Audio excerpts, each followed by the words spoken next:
दा जोंहा दिलीप शइकिया बिथाङा सासे बहुत सिनियर लिडार। बिथाङा भारतीय जनता पार्टीनि आसाम रायजोनि आफादगिरि। जोंनिबो बियो दैदेनगिरि। जों जोबोद मान होयो। जोङो बिथांखौ जोबोद माने अनोबो। अननायखायनो जोङो थांनाय बिसायख'थियाव जोबोद खस्थ' खालामनानै बिथांखौ जों देरहा होदों। जोंनि बिटिआरनि रायजो राजाफ्रा बिथांनि सायाव गोबां मिजिं दं, गोबां सिमां दं। जोंनि रायजो राजाफोरनि थाखाय माबा मोनसे मावनानै होगोन होननानै। पार्लियामेन्टआव थांनानै बिथाङा गावनि आवाजखौ दैखांहैगोन होननानै जोंहा फोथायनाय दङ। नाथाय दिनै बिथाङा बे 6 शिडिउल आरो बेल्ट एन्ड ब्लकनि बाथ्रा मख'नानै मोनसे नङा मोनसेखौ बोखारगोन होननानै जे बुंदों।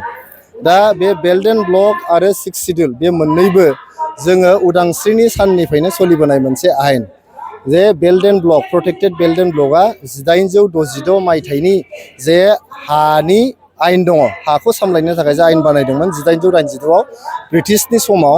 बे समनिफ्रायनो फैयै फैनानै 1947 मायथाइयाव प्रटेक्टेड बेल्ट एन्ड ब्लकखौ सोरजिनाय जादोंमोन मोनसे थांखि लानानै। दा 1947 मायथाइयाव जायफोर दैदेनगिरिफ्रा बेखौ नांगौ होननानै गायसनदोंमोन, नांगौ होननानै बेखौहाय इमप्लिमेन्ट खालामदोंमोन आरो 6 शिडिउलखौबो बै समावनो इमप्लिमेन्ट खालामदोंमोन। बे इमप्लिमेन्ट खालामग्राफ्रा गोरोन्थिमोन होननानै बिथाङा बुंनो नागिरदों। आरो 2003 मायथाइयाव जेब्लानाखि बिटिसिखौहाय जागायनाय जादोंमोन, बिटिसिखौ सोरजिनाय जादोंमोन, बे समावथ' गोरों गोराफ्रा गासिखौबो स्टाडि खालामजोबखानानै मोनसे जायगायावनो 6 शिडिउल आरो मोनसे जायगायावनो प्रटेक्टेड बेल्ट एन्ड ब्लक सोलियोना सोलिया बे गासैखौबो सानजोबनानैसो बे बिटिसिखौ सोरजिदों बा बिटिआरखौ सोरजिदों 2020 मायथाइयाव।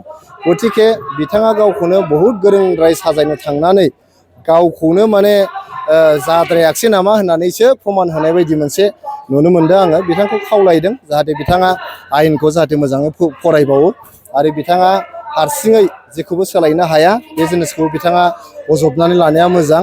नङाबा जोंनि रायजोफोरनि गेजेराव मोनसे कनफिउजन, मोनसे केअस, मोनसे गावजों गाव भुल बुजा बुजि सोमजिगोन। बेखायनो दिलीप शइकिया बिथांखौ आङो मोजाङै सानफिननानै नायनो थाखाय खावलायदों।